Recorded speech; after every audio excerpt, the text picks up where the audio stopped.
Good morning. It's Vanessa from To the Brim, and I am going to make myself a cup of coffee and then settle in, and we're going to have a coffee talk. We haven't had coffee talk in a while. I'm back. I have my coffee. Squeeze the day. I have a hen in the background squawking as she's laying an egg. I have the roosters crowing. I have my dog who's probably going to be snoring in 5 seconds. So that's a treat for all of you who listen with headphones. I wanted to tell you a couple of experiences that I have had as a observer while being a vendor of other vendors that I wanted to share. This vendor who, before I had my actual space at the Saturday market, I would kind of just like be, if somebody called out, I would go there. This is a food or beverage item that this person sells, and they bark out like they're at a carnival, right? Like, step right up, blah, blah, blah, blah. It was so annoying. As a person who, for the majority of my life, has been a shopper at markets and not a vendor, I can tell you that that is the most annoying turnoff that I've seen. The most, because it's constant. It's, you could make 3 laps around the farmer's market, and every time you walk by this booth, you've got this step right up, blah, blah, blah, blah, blah. And the person bitched when somebody else who sells one of the things that they sell started coming to the farmer's market.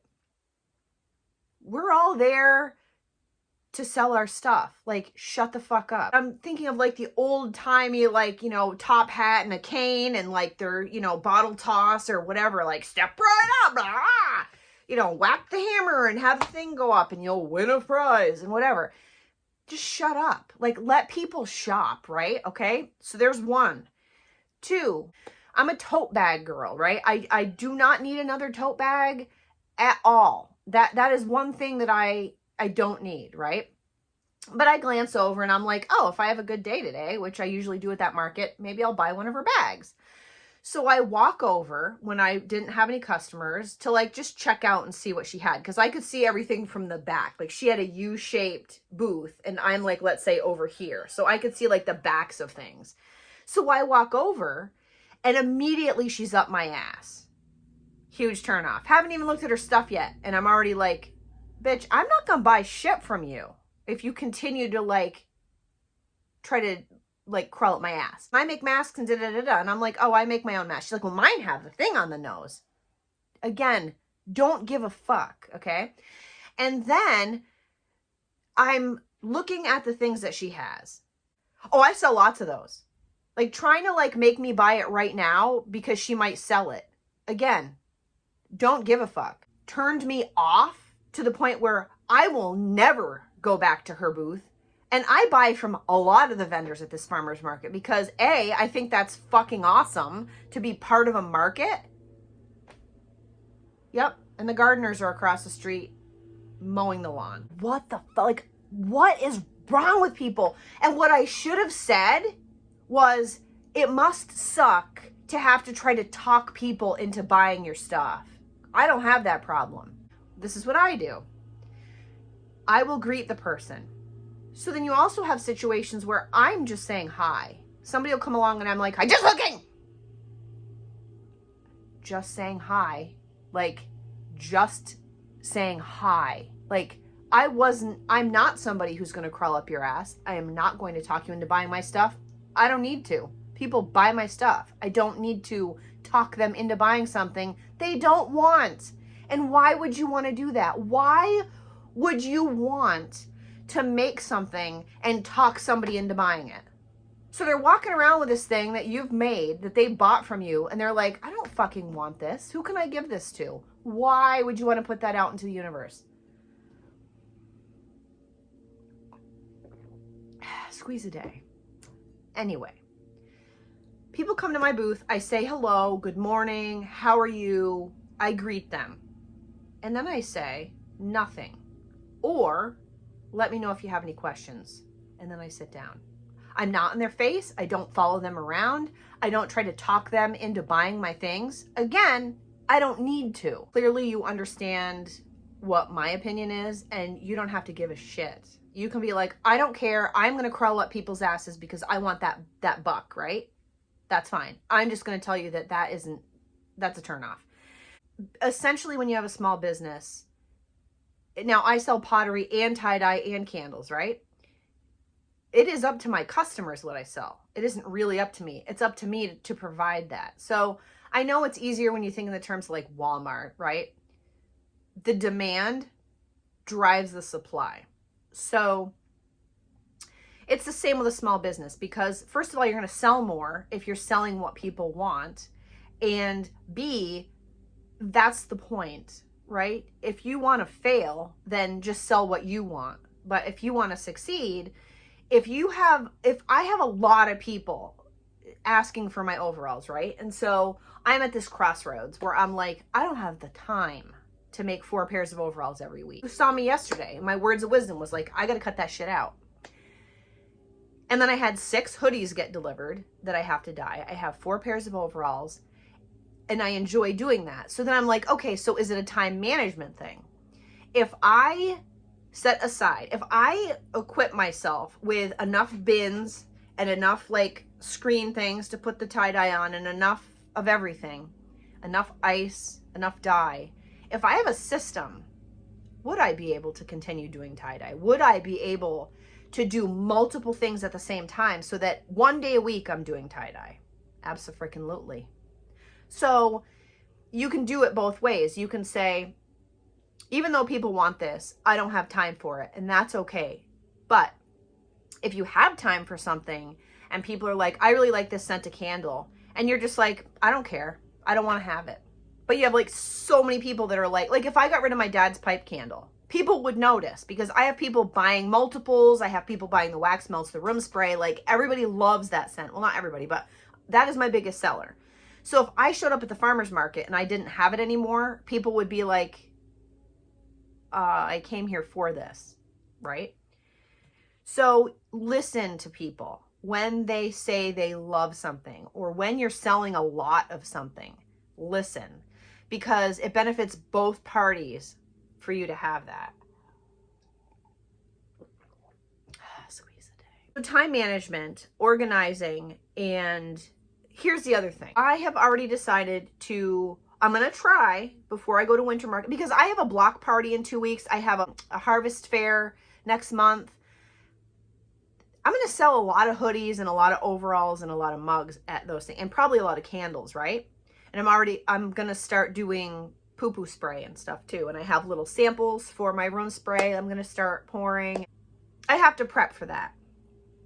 I don't want to shoot myself in the foot if I know. Now, I know that I'm contradicting myself, but I'm a human, right? Yesterday, I'm like, I don't care that I'm going to sell the overalls. I don't want to make them. I've had time to think and grow. And I'm like, if that's something that's going to sell and people want it, then I need to try to make it happen. I need to try. So I've got Wednesday, Thursday, Friday, Saturday are my normal markets. I have things that I've added. Next weekend, I have 2 markets on the same day, both 5 hours long. I have to travel in between. When I'm just having my Saturday market, I can organize my time better. I'm going to have Monday through Friday. I can take Sundays off and have Monday through Friday to work and sell things online. Come on. Squeeze a day. I'm going to get a Keurig. Listen, do you guys ever circle around, whether it's like your tea or your coffee or whatever? Like, we had a Keurig for a really long time. I got sick of it. It got scaly and whatever. We have like really hard water.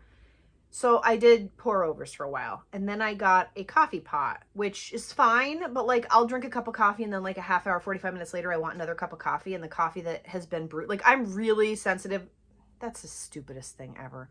I hate burnt coffee. I'm sensitive to burnt coffee. So like we have a coffee pot. I set it for 6:30, and then quarter of I can have my first coffee. Well, I went in at like 8 o'clock to have another cup of coffee, and it's been sitting there for like an hour and a half, and it's disgusting. So I threw it down the drain and I made myself a pour over. Squeeze a day. Making a pour over is annoying to me sometimes. I do use my electric kettle for tea all the time, but I am going to get myself another Keurig. They have one at my Walmart that is small and like narrow and has really good reviews. I can switch up my flavors. My coffee's not going to be burnt. I'm going to get mold poisoning probably. Whatever. Anyway, so here's more words of wisdom. You're not going to do well every single time. If you're going to do a vendor event on the weekend, most likely you're going to do really well. But if you do a weekday vendor event, it's hit or miss. Like you might make $150, you might make 15. Yesterday I made 15, last Wednesday I made like 140, right? So there's weeks where like, you know, you're just kind of people watching because like there's nobody around. But it evens out if you do it all the time. And I'm going to do Harvest Fair in the town where I do my Friday market. I've never done it, but I've heard that it's really good. And it's going to be fall, guys. I want to like be where there's pumpkins and food and like fall and like jeans and hoodies and whatever. Hi guys, it's Vanessa from To The Brim. It is Friday, September 10th, and we're heading to a farmer's market. And this is what my car looks like. All right, guys, this is my setup today. I'm tweaking things. I already see a space I need to fill. And this is one of my, I like this a whole lot. Looks good, but it's a little windy today.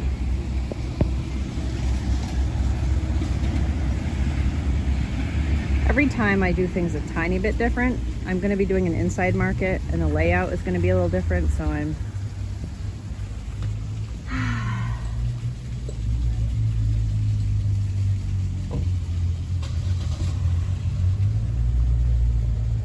test burning Ginger and Spice by Candle Science today. These are my first print and cut labels, so I'm gonna make more of these. And I'm breaking these out today. They're little 0.33 ounce mini room sprays. I gotta do some of these labels over again, but that's the gist of it. And this is the little market I'm at. There's not very many people here today because it's a little bit iffy as far as weather. So hot sauce, art, walking sticks, 2 people over here that do sewing. There's some sewing, earrings, maple syrup, goat's milk stuff, meat, CBD, and some really beautiful creations over there. This is my sign. I need to take the jumbo wax melts off. They're not really transporting very well. And I need to add my mini room mists to this sign. Hi guys, it's Vanessa. So that's what my area looks like today. And I've got pottery and tie-dye and candles and all that good stuff. And I'm here until 2 o'clock. It's a little bit cool, a little bit misty here and there, but I'll be back shortly. Hi, I had to move because I was out in the open and I felt like an idiot, but now I'm in a little like, I'm in my own space. This is probably gonna be a really quiet market day because the weather, like I said, is kind of iffy, and in the beginning of the season I did really well at this market, but it seems like the later in the season it gets, the slower it is. But I am going to do the Harvest Fair in this town, which I heard is really good. I am trying to think of some good words of wisdom to end this vlog on. I was going to apologize for my rant yesterday, but I'm not going to apologize because you need to hear, like, if you're going to do vendor events, that there are nut jobs and there's all kinds. And normally you're going to meet a bunch of like-minded people that are absolutely amazing. I've met some of the best people that I've ever met at the markets that I do, and I'm making some really good friends, and it's really cool. You feel like you belong because everybody's here for the same reason. Still gonna run into assholes though. I'm gonna place my Lone Star order tonight and unload my kiln when I get home, ride my bike, and prep for the weekend, maybe do some tie-dye. I'll talk to you guys later. Bye. Oh, don't forget to like and subscribe and hit the notification bell so you know when I post new videos, and think about listening to my new true crime podcast, True Crime Studio. It's on Spotify, and I also have a YouTube channel that I'm going to update when I get a chance. You can follow me on Instagram at ToTheBrimVT and at True Crime Studio, and I will talk to you guys later. I hope everybody is doing great and that you enjoyed this video. Bye. Hi, I thought of something else. If you're prepping to do a vendor event or a farmer's market, make the booth a booth that you would want to shop at. I sometimes look at my booth and I watch people, you know, walking around the market, and I'm like, if I went to a market and I saw my booth, literally everything in my booth is right up my alley. So work to do that kind of thing. Make it homey and appealing and a place that you would want to shop. Talk to you later. Bye. Hi guys, I'm chewing gum like a professional YouTuber. I sold one candle and realized that someone bought a candle last weekend, and I let her know I had just poured them the night before, so give it a couple days. And she came by my Wednesday market and was like, it still doesn't have a very good throw. I was like, oh, that's weird. And she bought something else. Just smelled a candle from that batch of candles, and the scent is trash. Like, it's a dud. And then when I see her, I'm gonna give her a replacement because I don't want not perfect things out in the world. It is, I have no idea what time it is. 12:36. I have another hour and 20 minutes. I'm just gonna listen to a podcast. This is a very, just sitting here, people watching. And bought this ring from a girl here. She makes it by hand. And I'll see you later. Bye. I'm back. Squeeze a day. I wanted to give you an update on the candle oil situation. I came home and I checked the oil that I used for the batch of candles that is junk, and there's something wrong with the oil. I got a new bottle, and those candles that I had today and last week were from the new bottle, and there's something wrong with it. It's like, it doesn't even smell the same, and nothing that I'm making with it has a scent throw, and it has a weird smell. So I emailed the company. I'll update you, but I'm going to give that lady a refund when I see her, and I'm pouring some Fruit Loops candles to take up the space of the Dad's pipe, which is my bestseller, which now I don't have. So that's it. I'm going to post this. Like, subscribe, go away, and I'll talk to you later. Bye.